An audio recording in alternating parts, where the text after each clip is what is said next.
351 titik putus Rayleigh. Kembali ke sarang ular. Setelah tawa akhirnya mereda, Rayleigh dan kelompoknya memutuskan untuk mulai membersihkan secara menyeluruh setiap sudut ruang bawah tanah. Meskipun Broken Fist telah tiada, kerusakan yang mereka timbulkan tidak berkurang. Belum lagi, atmosfer beracun yang sebelumnya terasa hilang setelah kepergiannya. Kerja sama tim mereka juga meningkat karena setiap pertarungan menjadi lebih mudah seiring kemajuan mereka. Total ada 2 monster boss di ruang bawah tanah, tetapi setelah melawan Ouroboros, Rayleigh dan kelompoknya percaya diri dalam menghadapi apapun yang diberikan ruang bawah tanah kepada mereka. Bos pertama adalah seekor naga besar bernama Itstra the Terrible, yang ukurannya hampir sama dengan Ouroboros, namun kekuatannya jauh lebih lemah. Meskipun pertarungannya sulit, pada akhirnya mereka berhasil mengalahkan monster boss tersebut.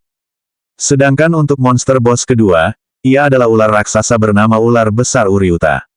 Tubuhnya setidaknya 2 kali lebih besar dari Ouroboros, namun, gerakannya lambat dan sebagian besar bergantung pada pemanggilan penjaga ular dan kekuatan serangannya yang kuat.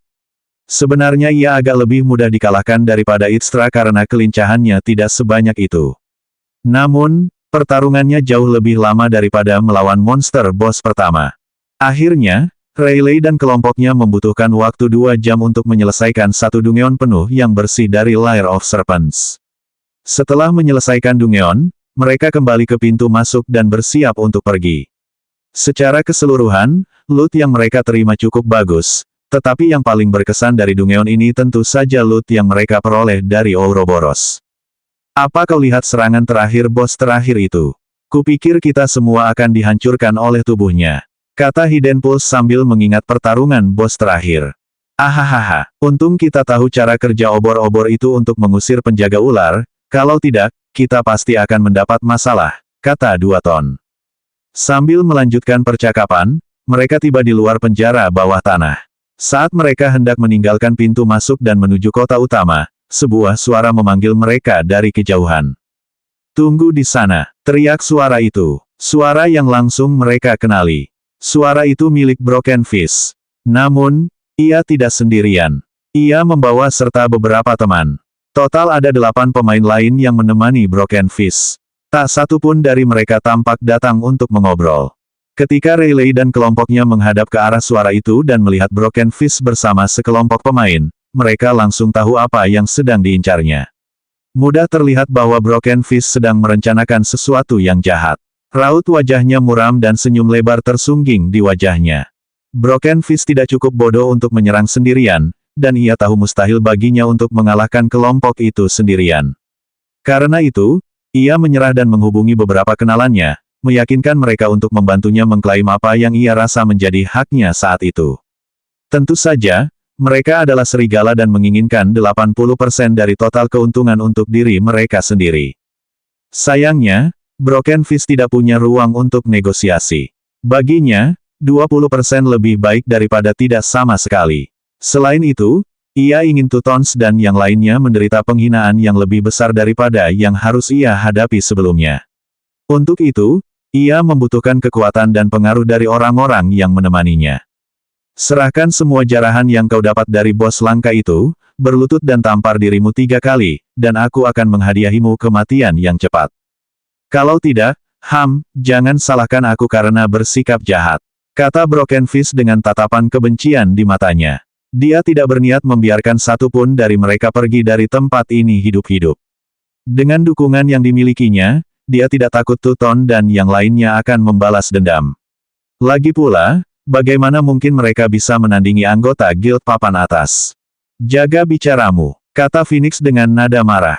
Beraninya dia meminta mereka melakukan sesuatu yang begitu merendahkan dan memalukan. Berlutut, menamparkan diri sendiri. Apa hak orang kecil sepertimu untuk menuntut sesuatu? Kata Teuton sambil menyapukan pandangannya dengan dingin ke arah para pemain yang muncul sebelum matanya tertuju pada Broken Fist. Dia tahu ada kemungkinan Broken Fist ingin membalas dendam, tetapi dia tidak menyangka itu akan terjadi secepat itu. Belum lagi, para pemain yang bersamanya tidak terlihat seperti orang yang tidak berpengalaman. Pria kecil. 2 kata itu hampir membuat Broken Fist melompat keluar dan menyerang Teuton tanpa berpikir, tetapi ia berhasil menahan diri. Lagi pula, ia bukan lagi yang bertanggung jawab sekarang karena ia membawa orang itu bersamanya. Apa haku? Hah? Kau pasti buta. Apa kau tidak sadar kau ada di hadapan harimau darah agung, Li? Seru Broken Fist sambil menyeringai. Kau hampir membuat kami semua terbunuh. Bagaimana bisa kau begitu tak tahu malu sampai mengancam kami? Geram Hidden Pulse. Tidak seorang pun pernah mendengar nama Blood Tiger Li, jadi nama itu tidak berarti apa-apa bagi mereka. Siapa kau? Bukan siapa-siapa, itu dia. Saudara Li, ini pesta yang kuceritakan padamu. Lihat bagaimana mereka tidak menunjukkan rasa hormat terhadap kebesaranmu. Jika kau bisa membantuku seperti yang kau janjikan, aku jamin kau tidak akan menyesal dan keuntungan kita akan sangat besar kali ini. Broken Fist berkata kasar kepada Hidden Pulse, namun, dia menghormati pria yang berdiri di depan pemain lain. Broken Fist yang dipanggil Saudara Li tingginya sedikit lebih dari 2 meter, berotot, dan memiliki beberapa bekas luka di wajahnya. Ia memancarkan aura mengintimidasi alami, dan membuat orang-orang di sekitarnya tampak dan merasa kecil jika dibandingkan. Kau berencana menyimpan semuanya sendiri jika kau tidak pernah terbunuh, kan? Tanya Li sambil menyipitkan mata dan menatap Broken Fist. Saudara Li, beraninya aku berpikir seperti itu. Aku hanya menunggu kesempatan yang tepat untuk memberitahu Saudara Li agar tidak menimbulkan kecurigaan yang tidak perlu. Bagaimana mungkin aku bisa menyimpan penemuan harta karun sebesar itu sendirian? Jawab Broken Fist sambil tersenyum sambil menggosok-gosokkan kedua tangannya. Sekali anjing, tetap anjing.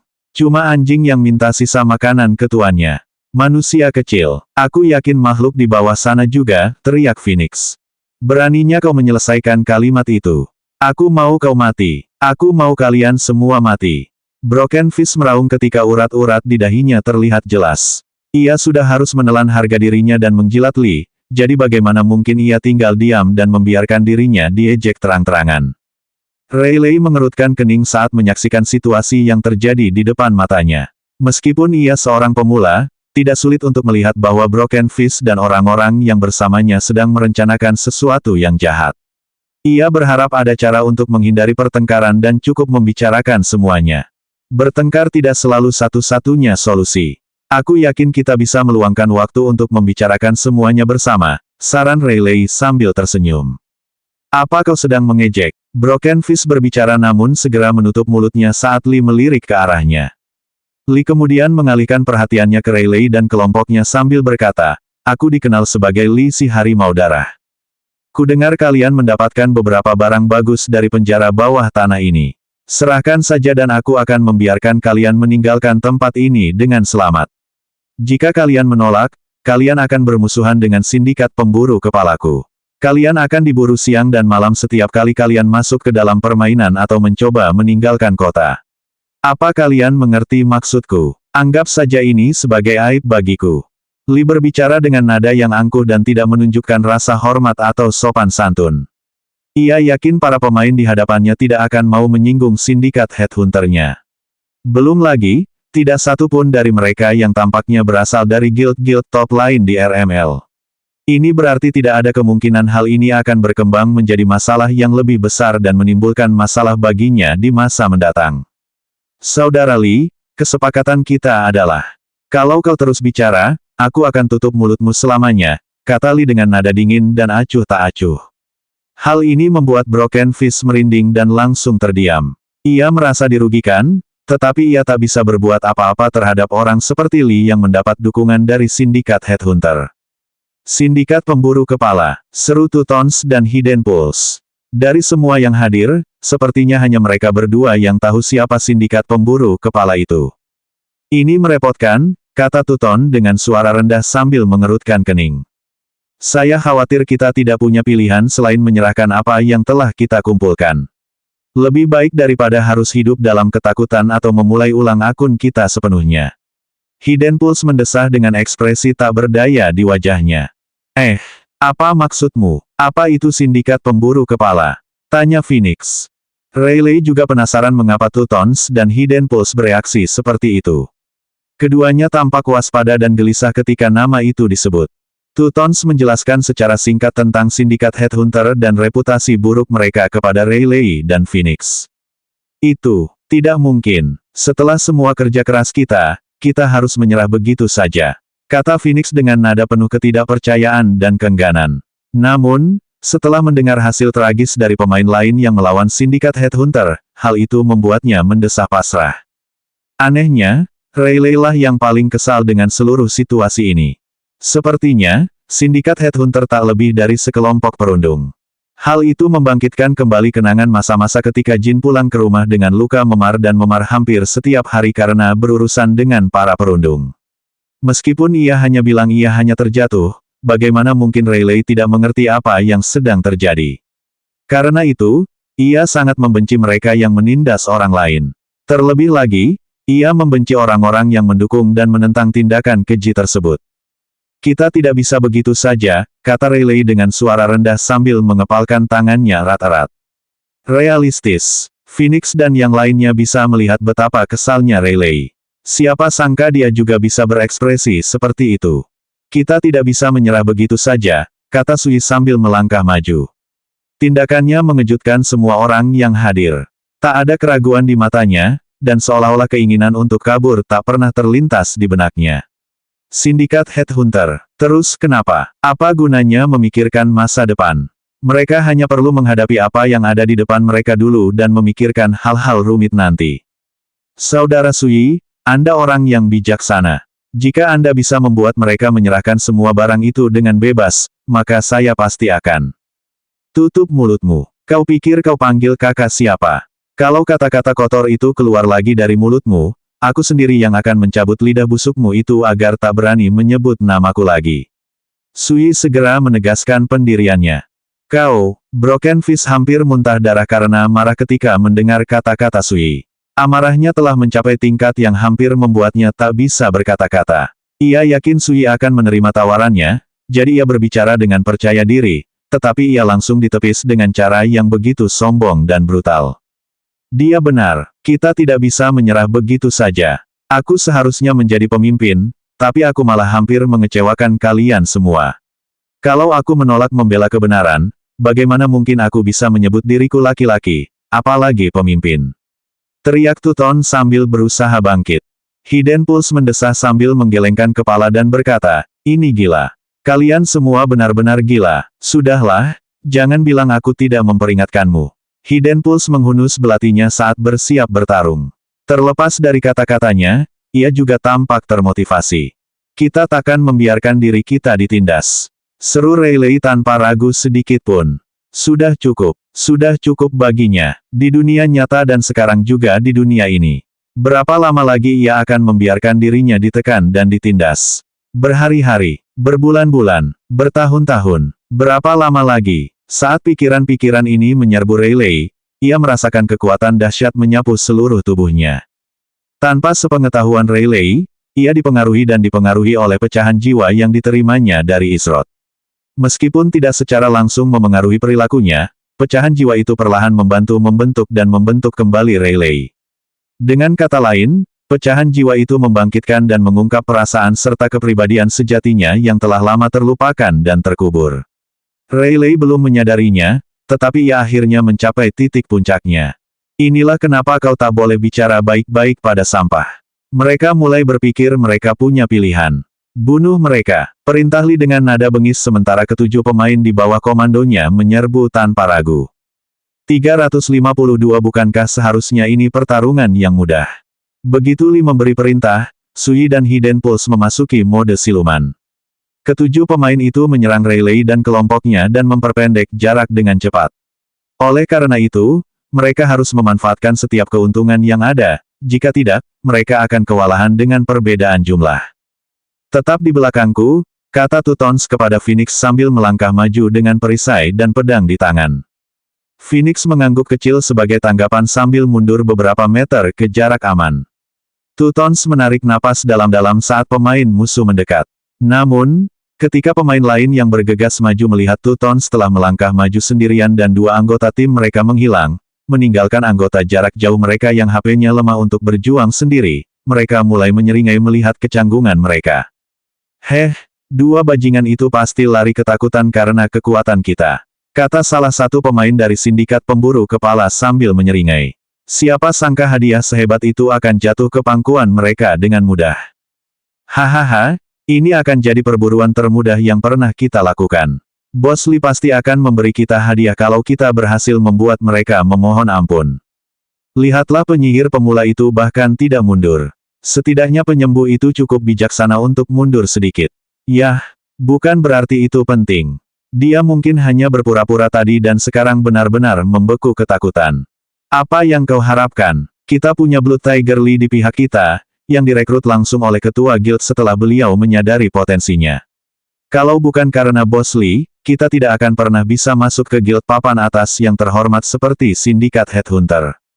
Para pemain dari Sindikat Pemburu Kepala tampak sangat santai saat mereka berbicara satu sama lain dengan santai. Terlihat jelas bahwa mereka tidak menganggap serius Rayleigh dan kelompoknya. Meskipun Bos Lee dan Broken Fist mereka tidak ikut bertarung, mereka tetap bertujuh dan hanya 5 orang yang harus dihadapi. Jika mereka menganggap hal seperti ini terlalu serius, mereka akan menjadi bahan tertawaan. Lagi pula, menurut informasi yang mereka terima sebelumnya dari Broken Fist, hanya 2 orang yang harus mereka waspadai, yaitu Teng Tu-ton dan Sui si penjahat. Sedangkan untuk pemain lain, ia bilang mereka sama sekali bukan ancaman. Meskipun ia sempat menyinggung tentang seorang pemanggil dengan serangan fisik yang kuat. Namun, mereka hanya menganggapnya sebagai lelucon dan tertawa terbahak-bahak. Lagi pula, sekuat apapun serangan fisik seorang pemanggil, pada akhirnya, itu tidak akan cukup untuk menghadapi mereka. Tu-tons mengembuskan napas dan mengeluarkan seruan perang yang menggema di gendang telinga para pemain yang mendekat. Ia menggunakan skill, Weaken Battle Spirit, yang memungkinkannya mengurangi kelincahan musuh dalam kerucut di depannya yang membentang sejauh 10 meter. Skill ini juga mengurangi kerusakan yang diderita musuh yang terkena dampak untuk sementara waktu. Tujuan utamanya adalah menyeimbangkan keadaan, meskipun hanya sedikit. Pada akhirnya, mereka tetap kalah jumlah. Namun, Tu-tons tahu bahwa kelompoknya memiliki keuntungan. Salah satunya, kerja sama tim mereka meningkat drastis selama pembersihan total, sehingga mereka semua lebih memahami kelemahan dan kekuatan satu sama lain dibandingkan saat pertama kali memasuki ruang bawah tanah. Selain itu, dari sikap santai para pemain yang menuju ke arah mereka, ia bisa melihat bahwa mereka diremehkan. Meskipun ada satu kartu truf tersembunyi di tangan mereka yang tampaknya tidak diketahui oleh para pemain dari Sindikat Headhunter, dengan semua kartu ini, Tu-tons yakin bahwa peluang mereka untuk menang adalah kenyataan.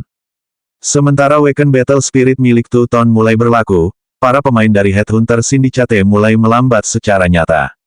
Skill lambat yang menyebalkan. Bagaimana ini bisa menghentikan kita? Teriak salah satu pemain dari Sindikat Pemburu Kepala saat ia menjadi yang pertama tiba di hadapan Tu-ton. Ia memegang palu di tangannya dan mengenakan sirah tipis. Ia mengayunkan palu itu tanpa ampun ke arah Tu-ton, namun palu itu berhasil dihalangi dan sebuah simbol muncul di perisai Tu-ton.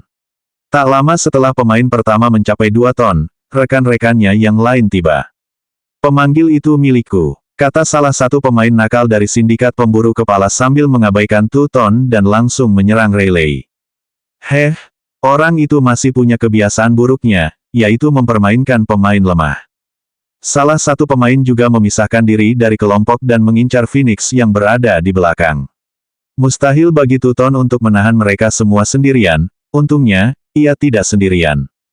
Tiba-tiba, 2 pemain dari Headhunter Syndicate yang hendak membantu rekan mereka dengan bekerja sama melawan Tu-ton. Pergerakan mereka terhenti ketika sebuah tali tipis namun kuat terlihat mengikat kaki mereka ke tanah. Apa-apaan ini? Kenapa aku tidak bisa bergerak? Meskipun skill dan serangan mereka tidak dinonaktifkan, mungkin lebih baik mengingat kedua pemain itu adalah kelas jarak dekat. Jika mereka tidak bisa bergerak ke dalam jangkauan serangan, lalu bagaimana mereka bisa berguna? Aku pernah lihat ini sebelumnya. Ini skill jebakan rock. Kita kena jebakan, teriak salah satu pemain yang kurang beruntung. Tapi, kok bisa mereka pasang jebakan secepat itu? Sehebat apa sih skill trap working mereka sampai bisa melakukan sesuatu secepat dan senyap itu? Bukan cuma 1, tapi 2 jebakan. Wuss, 2 belati tiba-tiba muncul entah dari mana dan mengenai salah satu pemain yang tidak terjebak perangkap. Pergerakan pemain itu tersegel, tetapi mereka tertegun, alih-alih lumpuh total. Aku akan jadi lawanmu, kata Sui karena kemampuan silumannya menurun saat ia melancarkan serangan. Saat itu, belatinya tertancap di punggung pemain yang baru saja diserangnya. Namun, masih ada satu pemain lagi yang akhirnya mengincar Tuton. Artinya, Tuton harus menghadapi kedua pemain itu sendirian untuk sementara waktu. Adapun pemain yang menyerang Phoenix, dia dicegat oleh Hidden Pulse sebelum dia bisa mencapai Phoenix. Cih, dasar tak berguna. Sudahlah, aku akan hadapi saja pemanggil yang tampak lemah ini lalu bantu mereka. Hehehe, Bos Lee pasti akan memberiku bagian hadiah yang lebih besar kalau aku membantu membunuh lebih dari satu dari mereka, kata pemain yang mengincar Rayleigh. Cepat mati untukku, raungnya sambil mengayunkan pedangnya ke arah Rayleigh. Namun, tepat sebelum pedangnya mengenai Rayleigh, ia merasa tubuhnya entah bagaimana menjadi lebih ringan. Apa? Kenapa aku tidak bisa bergerak? Awalnya, pemain dari sindikat pemburu kepala itu bingung dan kehilangan arah. Namun, ia segera menyadari bahwa dunia di sekitarnya berputar. Bukan dunia yang berputar, melainkan dirinya sendiri yang berputar tak terkendali. Saat ia berhenti berputar dan jatuh ke tanah, ia sudah mulai hancur berkeping-keping. Sisi kanan wajahnya hancur total. Sungguh brutal dan biadab. Menarik, kata Lee sambil tersenyum. Namun, senyum itu bukan senyum kebaikan, melainkan senyum yang memancarkan rasa kejam. Para pemain di bawahnya memang tidak terlalu terampil, tetapi mereka jauh lebih baik daripada kebanyakan pemain biasa. Salah satu dari mereka bisa tamat begitu cepat sungguh tak terduga. Meskipun alasan kemarahannya yang memuncak bukan karena kematian pemain itu, melainkan karena seseorang berani membunuh bawahannya tepat di depan matanya.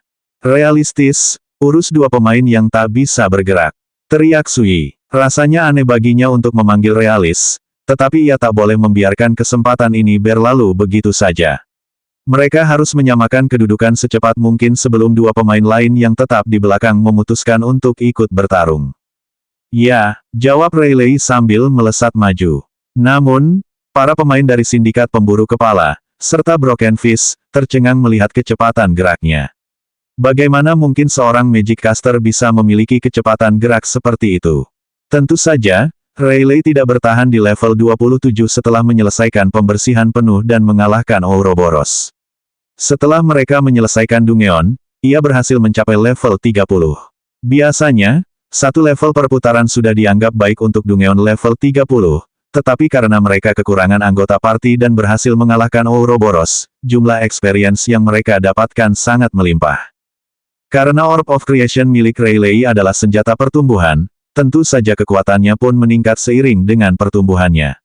Hal ini tidak hanya membuat daya serangnya semakin menakutkan, tetapi juga kelincahannya. Jangan kemari, menjauhlah, teriak salah satu pemain yang pergerakannya diblokir Sui, tapi sudah terlambat. Rayleigh mengikuti instruksi Sui saat dia membanting bola pemanggilnya ke wajah kedua individu yang terkunci di tempatnya. Sama seperti rekan mereka, kedua pemain terlempar kembali oleh kekuatan yang luar biasa dan akhirnya terbunuh dalam satu serangan. Saat itu, kecuali salah satu dari mereka adalah pengguna berlapis atau petarung dengan kesehatan tinggi, hampir mustahil untuk bertahan hidup dari pukulan di kepala dari salah satu serangan Rayleigh. Dalam sekejap mata, 7 pemain yang menyerang ke depan telah berkurang menjadi 4 pemain. Kalau terus begini, mereka pasti akan musnah. Anggota sindikat Headhunter yang tersisa tercengang. Apa yang baru saja terjadi? Apa seorang pemanggil benar-benar membunuh 3 anggota mereka secepat itu hanya dengan satu serangan? Mustahil. Yang dilakukan pemanggil itu hanyalah mengayunkan bola di tangannya. Bukankah seharusnya ini pertarungan yang mudah? Kalian lihat kemana? Teriak Tuton sambil menggunakan Shield Furnace, backlash blow pada 2 pemain yang mengalihkan perhatian mereka. Serangan itu memungkinkannya mendaratkan serangan langsung dan memberikan damage besar pada HP mereka. Sedangkan Phoenix, dia hanya menjaga jarak aman dan menyembuhkan anggota kelompoknya yang terluka. Meskipun situasinya tampak membaik seiring berjalannya waktu. Dengan kecepatan seperti ini, mereka bisa menang. Mereka bahkan bisa mengalahkan anggota guild papan atas.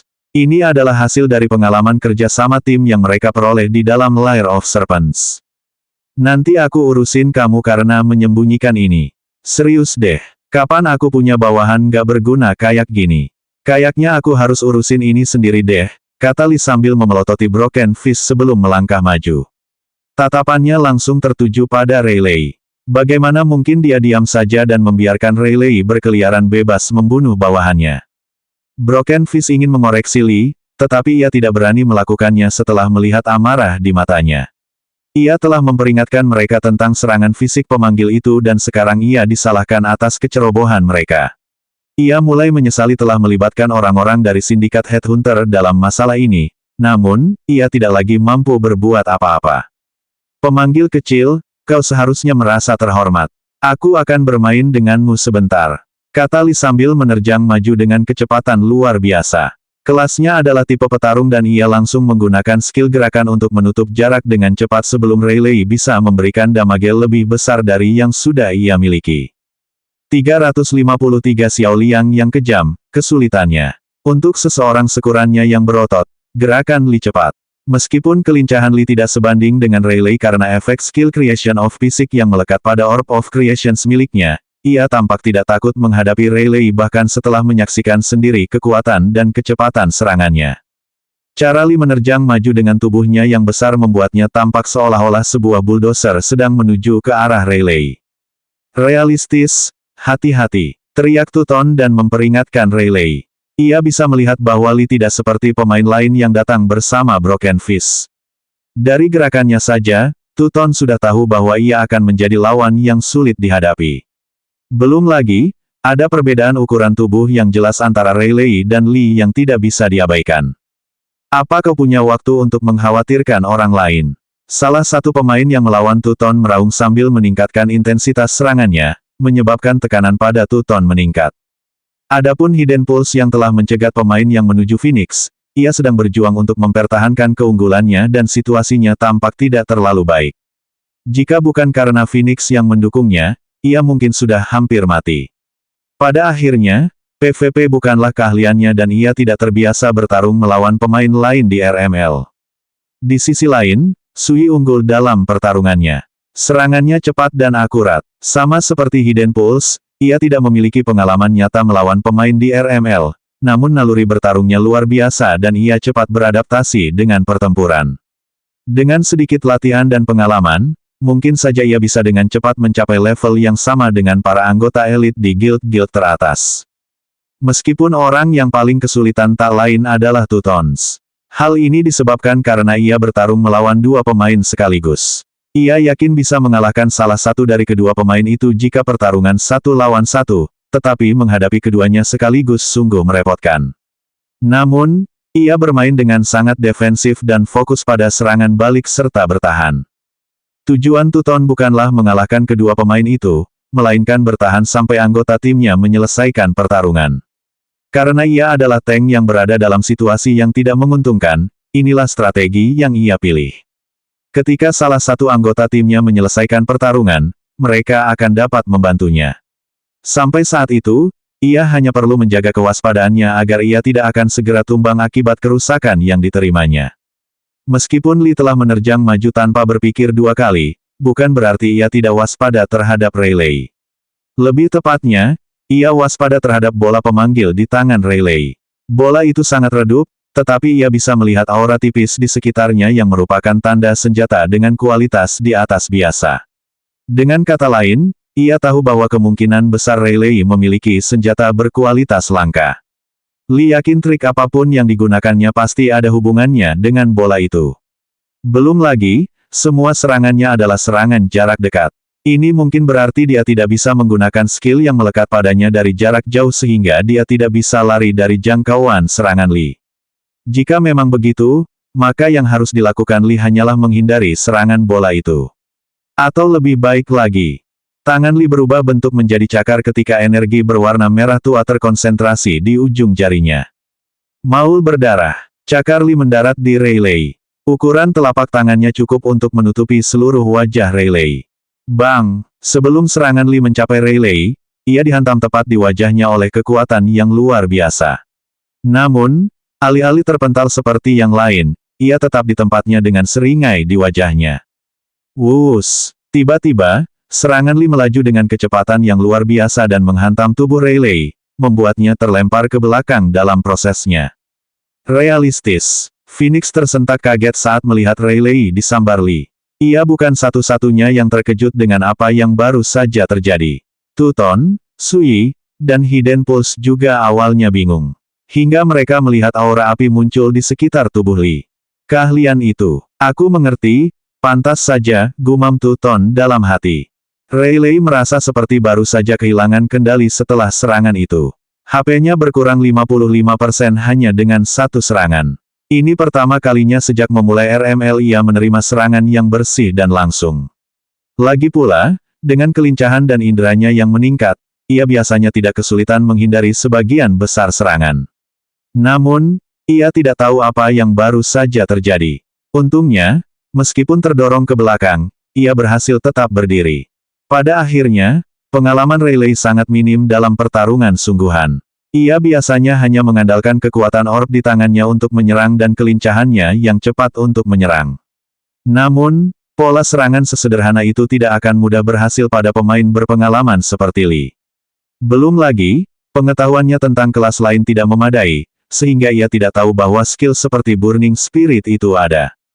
Rayleigh memang lebih kuat daripada kebanyakan pemain selevelnya jika hanya membandingkan statistik, dan sejauh ini pemain yang ia lawan sama sekali tidak memiliki kemampuan. Pada akhirnya, pengalaman tidak bisa diburu-buru, dan dalam hal ini, Lee memiliki keunggulan besar. Ahahaha, nah, sampai ini lihat kehebatan saudara Lee. Seru Broken Fist dengan nada bersemangat. Karena Lee sudah ikut bertarung, kemenangan mereka tinggal menunggu waktu. Bagaimana mungkin dia tidak gembira? Saat kalian semua membuatku marah adalah saat kalian semua sudah mati, ujar Lee dengan nada dingin. Jurus yang ia gunakan adalah jurus yang dimiliki kebanyakan kelas petarung, yaitu Burning Spirit. Oleh karena itu, ia tidak hanya tidak bisa dibunuh untuk sementara, tetapi juga menerima peningkatan statistik yang sangat besar sehingga ia bisa mengabaikan serangan Rayleigh dan fokus pada dirinya sendiri. Meskipun terkesan ekstrim, Lee menolak untuk berakhir seperti ketiga pemain yang tewas itu. Lagi pula, ada pepatah yang mengatakan bahwa singa pun mengerahkan seluruh kekuatannya untuk memburu kelinci. Saat ini, Lee adalah singa dan Rayleigh adalah mangsa kelinci. Meow, nyew. Ayanelia berteriak khawatir pada Rayleigh ketika aura lembut muncul di sekitar tubuh Rayleigh. Aura tersebut memungkinkan Rayleigh untuk perlahan memulihkan HP-nya yang hilang. Mirip dengan skill Mana Attraction, hanya saja skill ini memulihkan HP, bukan mana. Namun, Xiao Liang memasang ekspresi garang saat ia memelototi Lee. Di saat yang sama, sisik merah jingga di punggungnya mulai menyala. Warna sisiknya mulai berubah sebelum akhirnya berubah menjadi merah jingga. Xiao Liang melompat turun dari bahu Rayleigh saat tubuh kecilnya mulai membesar. Tiba-tiba, mana Rayleigh turun dari 100% menjadi 0%. Rayleigh memiliki mana pool yang sedikit lebih dari 2.300 poin, namun semuanya lenyap dalam sekejap mata. Namun, Rayleigh tak peduli dengan mananya. Saat ini, ia lebih mengkhawatirkan Xiao Liang dan apa yang terjadi padanya. Xiao Liang, ada apa? Tanya Rayleigh panik ketika melihat ada yang tidak beres dengan Xiao Liang. Namun, ia tak punya banyak waktu untuk berpikir karena Lee sudah mulai melancarkan serangan keduanya.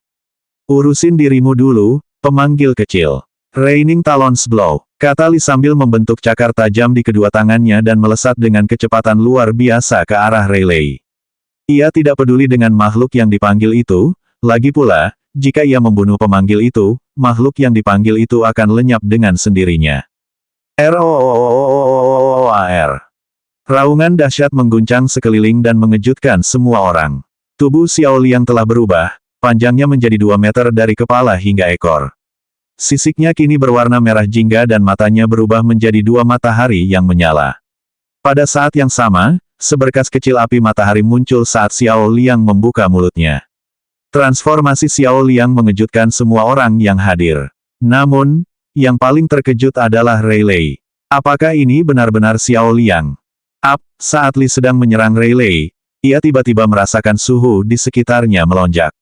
Rasanya seperti ia dilempar langsung ke dalam gunung berapi.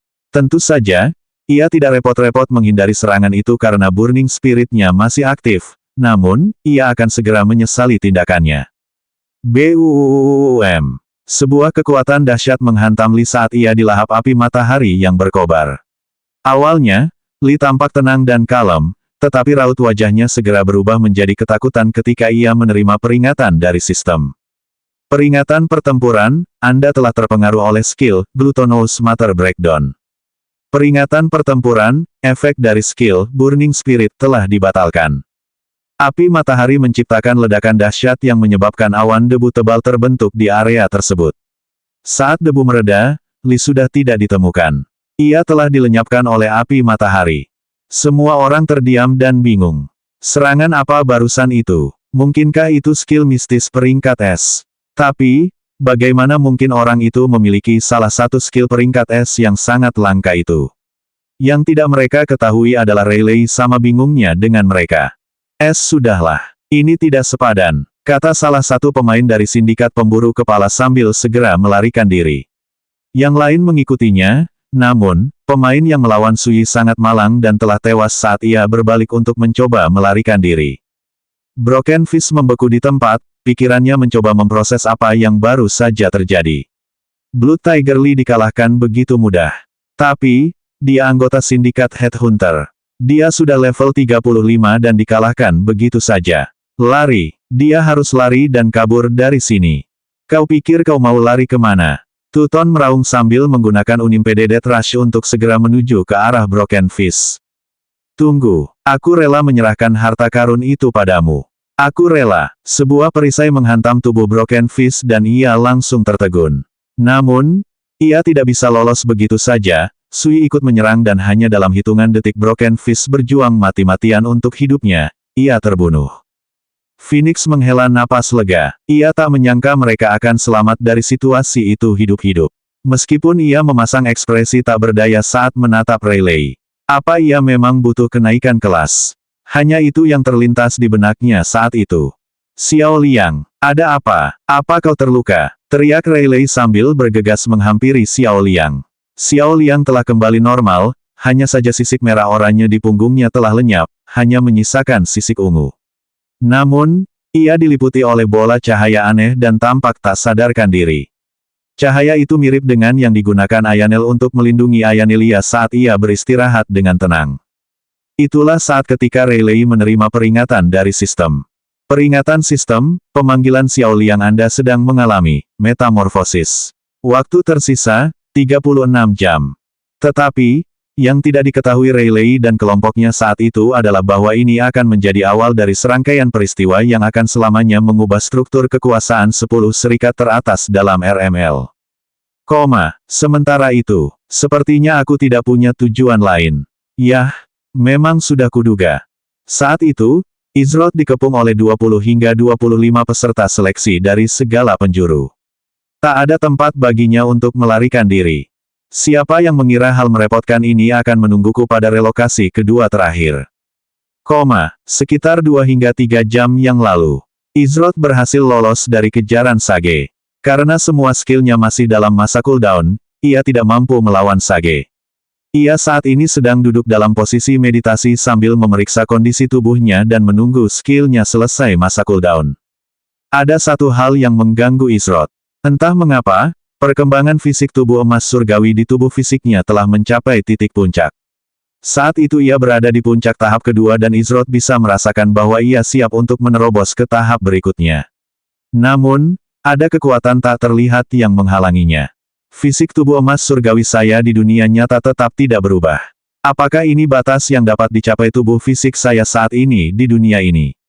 Atau ada hal lain? 354 berdebat tentang siapa yang akan mengklaim nyawanya. Sekitar 10 menit kemudian, Izroth selesai memeriksa kondisi tubuhnya di dunia nyata, lalu membuka mata dan berdiri. Karena sebagian besar skillnya sudah habis masa cooldown dan relokasi berikutnya akan segera dilakukan, ia memutuskan untuk melanjutkan perjalanan. Pada akhirnya, saya tidak menemukan ada yang salah dengan tubuh saya secara fisik. Jika memang begitu, mungkin ada hubungannya dengan energi aneh yang menyerupai esensi spiritual 7 alam. Saya harus menunggu sampai saya keluar untuk memastikan hal ini. Izroth memeriksa peringkatnya dan mendapati dirinya masih di posisi keempat. Salah satu alasan utama ia tidak terburu-buru untuk maju adalah karena peringkatnya yang melonjak drastis setelah menyingkirkan Roudin. Ia naik dari peringkat 500-an hingga 5 besar. Namun, Izroth masih belum puas dengan hasil akhirnya. Jika memungkinkan, ia ingin mengakhiri pertarungannya dengan baik melawan Roudin tanpa campur tangan dari pihak luar. Tetap saja, kekuatanku saat ini terlalu lemah. Masih banyak hal yang belum kupahami tentang dunia ini. Domain itu, misalnya. Izroth teringat kembali ketika Roudin berbicara tentang perbedaan antara mereka yang memiliki domain dan yang tidak. Dari kekuatan yang Izroth saksikan dari domain Gunung Roudin dan domain Sage, yang disebut Roudin sebagai domain angin 8 tingkat atas utama, ia dapat melihat bahwa kekuatan mereka tidak bisa diremehkan. Kalau ada 8 di atas, apakah ada 8 di bawah juga? Begitu pula gunung dan angin. Kalau kita bicara soal figur dengan elemen yang jumlahnya 8, maka hal pertama yang terlintas di pikiran adalah benda itu. Yang dimaksud Izroth adalah Bagua, 8 simbol. Meskipun banyak orang menyebutnya sebagai 8 trigram, api, air, angin, gunung, danau, guntur, bumi, dan langit. Izroth berspekulasi dari informasi yang ia miliki bahwa 8 domain utama atas entah bagaimana terkait dengan 8 elemen alam ini. Ia tidak yakin apa yang harus dipikirkan tentang 8 domain bawah, tetapi kemungkinan besar mereka memiliki karakteristiknya sendiri dan kurang kuat dibandingkan 8 domain atas. Itu berbeda dari sumber dan mengandung kekuatan yang mirip dengan salah satu halaman dari kitab awal. Dengan kata lain, kekuatan alami yang lahir dari dunia itu sendiri. Namun, bagaimana cara seseorang mendapatkan domain?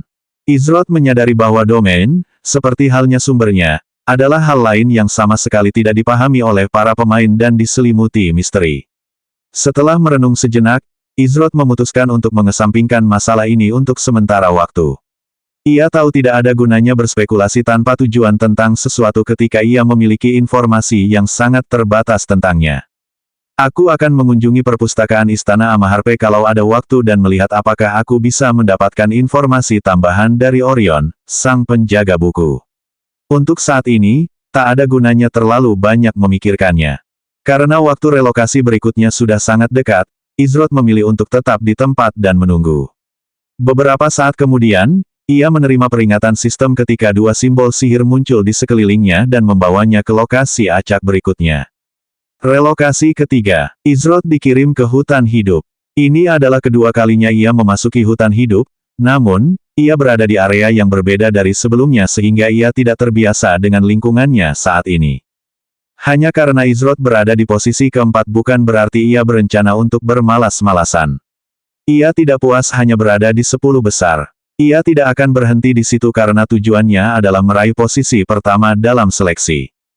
Izroth menjelajahi hutan hidup dan bertemu dengan beberapa monster tumbuhan pemakan manusia yang ia tangani. Dengan tubuh emas surgawinya yang telah ditingkatkan, ia kebal terhadap sebagian besar serangan dasar yang dilancarkan tumbuhan. Kekebalannya terhadap racun juga meningkat, yang berperan besar di tempat seperti hutan hidup di mana semua monster dan tumbuhan beracun. Izroth bertemu 2 peserta, tetapi keduanya tidak sebanding dengan Roudin. Namun, bukan berarti mereka lawan yang mudah. Dibandingkan dengan peserta-peserta yang ia hadapi di awal seleksi, para peserta ini jelas lebih terampil. Dalam salah satu pertarungan, Izroth tidak menggunakan langkah berkedipnya sebagai cara untuk menguji dirinya. Meskipun ia berhasil menang, pertarungan itu sangat intens dan merupakan perjuangan berat baginya. Ia harus mengandalkan pengalaman bertarungnya yang luas, indera persepsinya yang tinggi, dan teknik pedangnya untuk menang. Relokasi keempat, Izroth dipindahkan ke Tanah Membara. Ada yang berbeda dari relokasi keempat, yaitu fakta bahwa itu adalah pertama kalinya zona batas diperkenalkan ke dalam seleksi. Zona batas, sesuai namanya, membatasi area pergerakan peserta di wilayah mereka. Setiap relokasi, setiap zona batas akan menyusut dan ini akan secara eksponensial meningkatkan peluang peserta untuk bertemu satu sama lain. Saya mengerti, jadi begitulah adanya. Izroth kesulitan mencari peserta lain karena jumlah peserta semakin sedikit dan ukuran setiap wilayah sangat besar. Ia senang melihat hal ini telah diperhitungkan. Kali ini, keberuntungan Izroth sedang bagus karena ia kesulitan menemukan monster, tetapi mudah bertemu peserta lain yang kemungkinan besar merupakan hasil dari limit zone. Akhirnya, ia mengalahkan total 7 peserta. Masing-masing memiliki minimal 3.000 poin. Kecuali Roudin, ketujuh peserta tersebut adalah pertarungan Izrot yang paling menantang sejauh ini dalam seleksi. Relokasi kelima. Saat relokasi kelima tiba, Izrot telah tiba kembali di Laut Tanpa Batas. Jumlah peserta telah berkurang menjadi hanya 250 orang. Jumlah ini jauh dari 1.000 peserta awal. Zona batas juga kembali mengecil dan jumlah pertemuan intens meningkat selama seleksi. Sayangnya, Izrot masih belum mampu melampaui posisi keempat. Bahkan sempat turun ke posisi kelima untuk sesaat, namun ia segera kembali ke posisi keempat. Seperti dugaanku, sangat sulit untuk melewati posisi keempat. Mungkinkah orang-orang lain yang disebutkan Lances? Kalau memang begitu, orang di posisi kelima mungkin salah satunya. Ketika relokasi kelima berakhir, Izrot memiliki total 99.059 poin. Jumlah peserta juga turun drastis menjadi hanya 120 orang. Relokasi ke-6. Izrot dipindahkan ke satu tempat yang tampaknya menghindarinya dalam seleksi kali ini. Tempat itu adalah daerah yang selalu dilanda badai, hembusan angin kencang, dan petir menyambar hampir ke segala arah. Peringatan sistem, Anda telah memasuki wilayah badai daratan liar. Peringatan sistem, ukuran zona batas telah dikurangi. Radius saat ini, 140 meter. Lebih mudah melihat di sini daripada yang kukira. Meskipun angin kencang akan membuat pertarungan di tempat ini sulit bagi mereka yang tidak mampu beradaptasi dengan lingkungan. Namun, tepat saat Izrot tengah berpikir, ia menerima serangkaian peringatan dari sistem. Peringatan sistem, peringatan. Peserta tidak akan diizinkan bepergian keluar zona batas yang ditetapkan di wilayah mereka. Peringatan sistem, pelacakan 10 teratas telah diaktifkan. Peringatan sistem, Anda saat ini berada di peringkat keempat dalam seleksi. Sebuah penanda khusus telah diberikan kepada Anda. Setiap 5 menit, nama dan lokasi Anda saat ini akan dikirimkan agar dapat dilihat oleh peserta lain. Sebagai salah satu dari 10 peserta teratas dalam seleksi, Anda akan dapat terus melihat lokasi peserta di wilayah Anda. Untuk 2 putaran seleksi berikutnya, mereka yang berada di 10 besar harus mempertahankan posisi mereka. Peringatan sistem, lokasi Anda akan dikirim dalam 4 menit 59 detik. Seleksi ini terlalu kejam. Padahal, kurasa mereka yang tak punya kuasa untuk melindungi apa yang menjadi milik mereka tak pantas mempertahankan salah satu dari 10 posisi teratas. Pada titik ini dalam seleksi, 99% peserta yang lemah telah tereliminasi dan disingkirkan. Kini, mereka yang tersisa semuanya berbakat atau terampil, dengan satu atau lain cara. Ditambah lagi fakta bahwa lokasinya kini dapat dilihat semua orang. Izrot tahu bahwa jam terakhir seleksi akan lebih menantang daripada 3 jam pertama jika digabungkan. Kurasa tidak semuanya rugi bagi mereka yang masuk 10 besar. Setidaknya, kita tahu lokasi para peserta di wilayah kita. Izrot menerima akses khusus ke peta mini. Begitu ia membuka peta mini, ia melihat titik biru di peta yang menunjukkan lokasinya saat ini dan beberapa titik merah yang merupakan peserta lain. Ia menghitung total 34 titik merah di peta mini, 2 di antaranya berada di dekatnya dan beberapa berkelompok berpasangan yang tampaknya merupakan peserta yang sedang bertarung satu sama lain. Saya bertanya-tanya apakah orang-orang itu juga memiliki akses ke lokasi kita. Jika murid-murid Zushwatri berhasil memanfaatkan lokasi langsung dan sengaja memburu 10 peserta teratas, Izrot yakin ia punya peluang besar untuk bertemu Sage lagi. Meskipun ia tidak tahu apa yang telah ia lakukan hingga menyinggung Sage, ia tidak lagi mempedulikannya karena Sage telah menyinggungnya.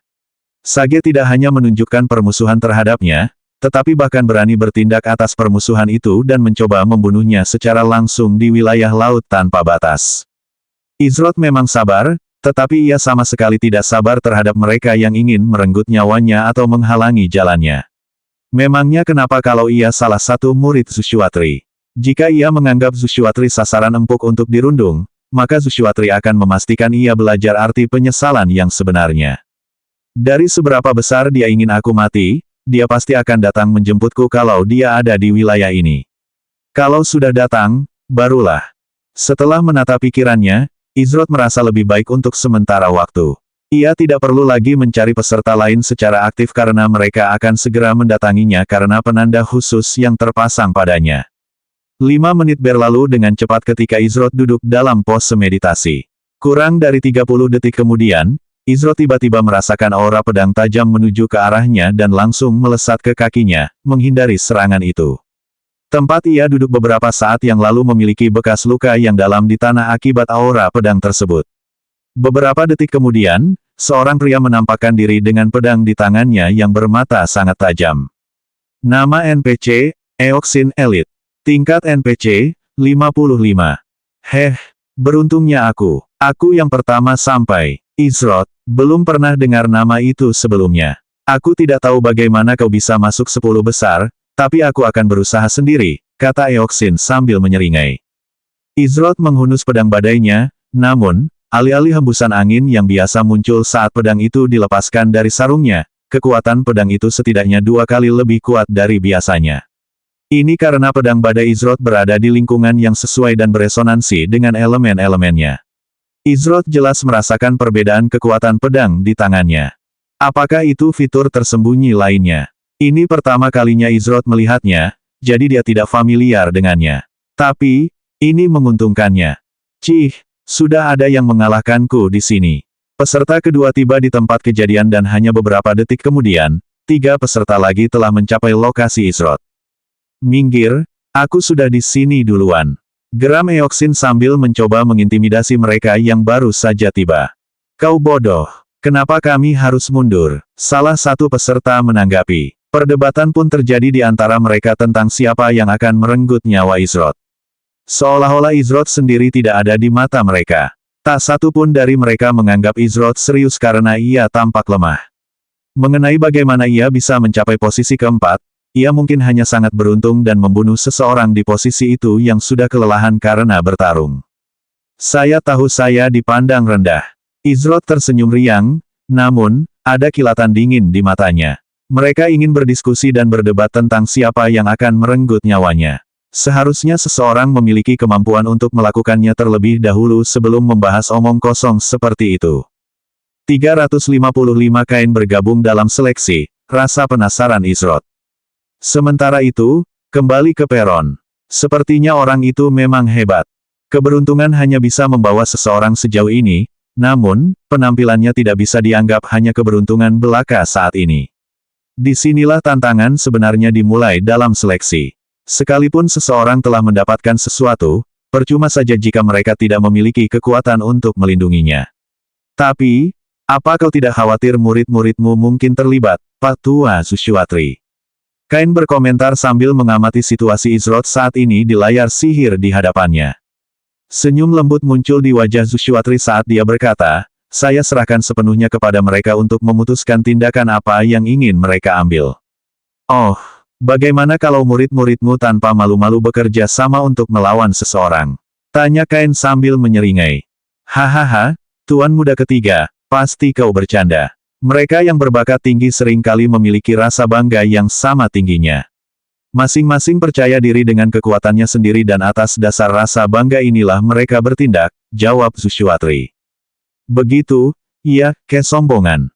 Tanya Kain sambil berdiri. Tangannya masih terlipat saat pandangannya tertuju pada bagian tertentu dari layar sihir yang menampilkan salah satu murid Zushwatri, Sage.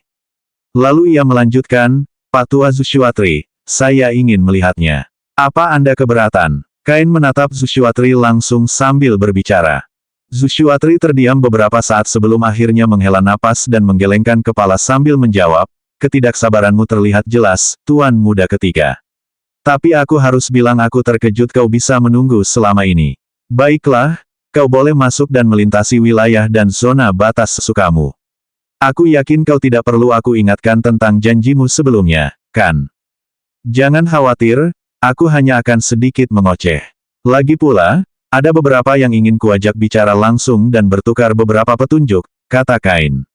Meskipun kata-kata itu keluar dari mulutnya, ekspresi wajahnya saat ini bertentangan dan sepertinya dia sedang merencanakan sesuatu yang sama sekali berbeda. Tukar beberapa petunjuk. Zushwatri tahu bahwa bahkan di antara anggota tim utama, tidak banyak yang berani mengklaim bisa bertukar beberapa petunjuk dengan Kain. Jadi, bagaimana mungkin ada orang di seleksi kedua yang bermimpi melakukannya? Kalau begitu, aku akan mengirimkan kabar kedatanganmu. Aku yakin aku tidak perlu menunjukkan jalan ke sana, ujar Zushwatri dengan senyum lembut di wajahnya. Ya, aku pergi dulu. Lagi pula, kita tidak bisa membiarkan mereka berpuas diri dengan kekuatan mereka saat ini, kan? Kata Kain sambil menyeringai. Ia lalu melompat dari panggung dan melesat tinggi ke langit. Tiba-tiba, sesuatu yang tampak seperti meteor kecil terlihat turun ke istana langit. Namun, meteor kecil, itu tak lain adalah Kain. Wuus, berhenti di situ, teriak salah satu peserta sambil mengejar Izrod. Saat itu, Izrod berlari dengan kecepatan luar biasa di seluruh zona batas. Setidaknya ada 15 peserta yang mengejarnya dan mendekati posisinya dengan cepat. Kemungkinan saya menjadi satu-satunya orang dari 10 besar di wilayah ini kecil, tetapi mereka secara khusus menargetkan saya. Apakah karena mereka menganggap saya sasaran empuk? Dia cuma bisa kabur. Malu banget sama orang yang udah dapat posisi 10 besar. Ejek salah satu peserta yang mengejar Izrod. Namun, Izrod nggak terpengaruh sama ejekan dan ejekan mereka yang kentara itu. Dia kabur bukan karena takut, melainkan untuk mengumpulkan sebanyak mungkin peserta. Lagi pula, dengan cooldown yang menjadi salah satu kelemahan terbesar Izrod saat ini, dia harus menemukan cara untuk menggunakan skillnya seefisien mungkin. Setelah berlari selama hampir 10 menit, Izrod akhirnya berhenti. Saat ia berhenti, ia langsung dikepung oleh 20 hingga 25 peserta. Semua orang tampak geram karena dituntun begitu lama oleh Izrod dan mereka semua tampak ingin mencekiknya. Untung aku mempelajari skill gerakan lain, kalau tidak, mustahil melakukan ini seefisien ini. Yah, aku masih harus menggunakan Enhanced Instantaneous Movement beberapa kali untuk mengecoh mereka dan mencegah mereka mengejar. Tapi, seharusnya ini sudah cukup. Nama keterampilan, gerak kaki bulu ringan. Pembuat keterampilan, Izrod. Tingkat keterampilan, maksimal. Peringkat keterampilan, A. Pasif, plus 10% kecepatan gerakan. Pasif, selama pengguna skill ini bergerak, langkah mereka akan menjadi lebih ringan, meningkatkan kecepatan gerak mereka secara perlahan sebesar 5% setiap detik, maks 125%. Jika pengguna menghentikan gerakannya, kecepatan gerak yang diberikan oleh skill pasif ini akan berkurang sebesar 10% setiap detik hingga mencapai 0%. Aktif, meningkatkan kecepatan gerak pengguna sebesar 250% secara langsung selama 2 detik. Skill ini tidak terakumulasi dengan pasifnya. Pasif skill ini akan dinonaktifkan sementara selama 2 detik skill aktif ini digunakan. Waktu pendinginan, 15 detik. Keterangan, langkah kaki ringan untuk memicu gerakan cepat. Izrod telah mempertimbangkan jenis skill gerakan apa yang harus ia pelajari, dan akhirnya ia memutuskan saat relokasi keempatnya. Light Feather Footwork tidak meningkatkan kelincahannya, melainkan kecepatan geraknya. Hal ini menjadikannya skill yang sempurna untuk dipadukan dengan Flickering Steps atau Shadow Movement miliknya. Skill ini juga bekerja dengan baik sebagai skill tunggal dan memiliki beragam kegunaan dalam berbagai skenario pertempuran. Meskipun alasan utama Izrod memilih skill ini adalah kombinasi antara kecepatan yang dibangun dan ledakan kecepatan yang cepat, bonusnya adalah waktu pendinginan skill yang singkat pada peringkat maksimalnya, yaitu hanya 15 detik. Ini berarti setiap 15 detik, Izrod dapat mengaktifkan ledakan kecepatan singkat yang dapat mengecoh lawan. Tentu saja, kecepatannya tidak sebanding dengan Flickering Steps, tetapi skill ini memiliki kelebihan tersendiri. Saat Izrod mengamati para peserta yang berkumpul, ia menyadari bahwa tak ada tempat baginya untuk melarikan diri. Totalnya, ada sekitar 20 hingga 25 peserta yang hadir, dan setiap dari mereka bukanlah orang yang mudah ditaklukkan mengingat mereka telah lolos hingga tahap seleksi. Siapa yang mengira hal merepotkan ini akan menungguku pada relokasi kedua terakhir? Tepat saat pikiran itu terlintas di benak Izrod, ia menerima peringatan dari sistem. Di saat yang sama, para peserta di sekitarnya juga tampak seperti telah diperingatkan akan sesuatu. Dari ekspresi wajah mereka, sepertinya itu adalah sesuatu yang mengerikan di alam. Peringatan sistem, peserta tamu spesial telah tiba. Ketua tim pertama, Kain, akan bergabung dalam seleksi. Peringatan sistem, penanda waktu penuh khusus telah ditetapkan pada Kain dan akan selalu menunjukkan lokasi mereka saat ini. Peringatan sistem, pembatasan pertempuran untuk Kain telah ditetapkan. Mendaratkan satu serangan pada Kain akan memberikan 1 juta poin. Seolah bertepatan dengan munculnya peringatan, sebuah meteorit yang terbakar terlihat turun dengan cepat dari langit. Meteorit itu terlihat di keempat wilayah dan tampak seolah-olah sedang menuju langsung ke Istana Langit. Namun, ada beberapa peserta yang tahu bahwa yang jatuh dari langit bukanlah meteor, melainkan seseorang. Pemimpin tim utama dan 1 juta poin. Dengan 1 juta poin, Anda dijamin menjadi yang pertama dalam seleksi. Berapapun poin yang dimiliki individu di posisi pertama, poinnya jelas jauh dari 1 juta. Bukan hanya itu, rupanya batasan pertempuran juga diberlakukan untuknya. 1 pukulan. Hanya dengan 1 pukulan, ia bisa langsung melompat ke posisi pertama. Namun, tak satu pun peserta di sekitar Izrod tampak bersemangat. Malahan, mereka tampak putus asa hanya dengan memikirkan hal itu. Sebagai pemimpin tim pertama, Kain ini jelas bukan karakter kecil di alam fana. Menarik. Izrod penasaran dengan individu yang cukup kuat untuk menjadi pemimpin tim utama. Lagi pula, seleksi tim kedua sudah diikuti oleh orang-orang seperti Rodin, sang gunung yang tak tergoyahkan. Artinya, mereka kemungkinan besar tidak cukup kuat untuk ikut serta dalam seleksi tim utama.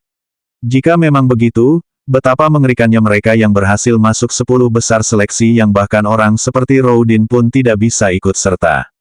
Apa yang Guru Zushwatri harapkan dari kita? Dia tidak hanya mengirim murid-muridnya, tetapi juga monster itu. Itu mustahil bagi kami, bahkan jika itu hanya 1 pukulan. Ya, apalagi yang kau harapkan dari seorang jenius yang memiliki darah murni naga sejati. Naga sejati. Ketika salah satu peserta mengucapkan 2 kata itu, Izrod semakin tertarik pada Kain. Kini, ia merasa harus bertemu orang itu sebelum seleksi ini berakhir. Jika mereka memang memiliki darah murni naga sejati, maka mungkin saja ia akan tahu lokasi jalan naga jika memang berhubungan dengan naga sungguhan. Membersihkan jalur naga adalah salah satu tujuan misi yang harus diselesaikan Izrod untuk bagian kedua dari misi dunia, awal dari awal. Ia juga membaca tentang bagaimana naga sejati jarang berkeliaran di alam fana, oleh karena itu, ini adalah kesempatan langka untuk melihat langsung seperti apa naga sejati RML. Terserahlah, aku mungkin tak bisa mendapatkan ikan besar, tapi aku bisa dengan mudah merebut ikan kecil ini, kata salah satu peserta sambil menatap Izrod dengan seringai di wajahnya. Benar sekali, mereka punya seseorang dengan poin yang cukup untuk masuk 10 besar, tepat di depan mereka. Meskipun mereka tidak bisa menandingi murid-murid Zushwatri atau Kain, mereka yakin bisa menghadapi 1 orang ini. Kalian semua sepertinya salah paham, kata Izrod dengan ekspresi santai. Yang lain terkejut karena ini pertama kalinya dia berbicara kepada mereka. Dia kemudian melanjutkan, jika kalian menganggapku mangsa dan kalian sendiri pemburunya, maka aku hanya bisa mengecewakan kalian. Omong kosong macam apa kau ini? Cepat serahkan poin dan nyawamu padaku, kata salah satu peserta sambil mengambil inisiatif dan menjadi yang pertama melancarkan serangan terhadap Izrod. Dialah yang pertama kali menemukan Izrod di dalam zona batas, Eoksin. Eoksin mengacungkan pedang di tangannya saat energi dingin dan kental terbentuk di sekitar senjatanya. Pedang glasial, kenaikan gletser miring. Eoksin meraung sambil mengayunkan pedangnya ke arah Izrod dan melepaskan pedang dingin yang tajam ke arahnya. Pedang itu bergerak di titik rendah dan miring saat perlahan naik dari tanah, membuatnya sulit dilacak atau dihindari. Namun, Izrod tidak hanya berdiam diri dan berpikir sendiri selama ini. Ia menggunakan gempa behemoth beberapa detik yang lalu, sementara semua orang teralihkan oleh meteorit di langit dan peringatan yang mereka terima. Karena kerusakannya kecil, semua orang mengabaikannya begitu saja seolah-olah itu bukan masalah besar. Namun, mereka akan segera menyesali pilihan mereka. Seharusnya lebih dahsyat lagi di tempat seperti ini. Tumpukan pedang badai Izrod mencapai jumlah maksimumnya hanya dalam 2 hingga 3 detik. Saat itulah awan di langit mulai menggelap dan angin di sekitarnya semakin kencang.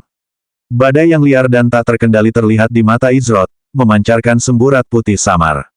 Selanjutnya bab 356 orang seperti apa yang kita provokasi.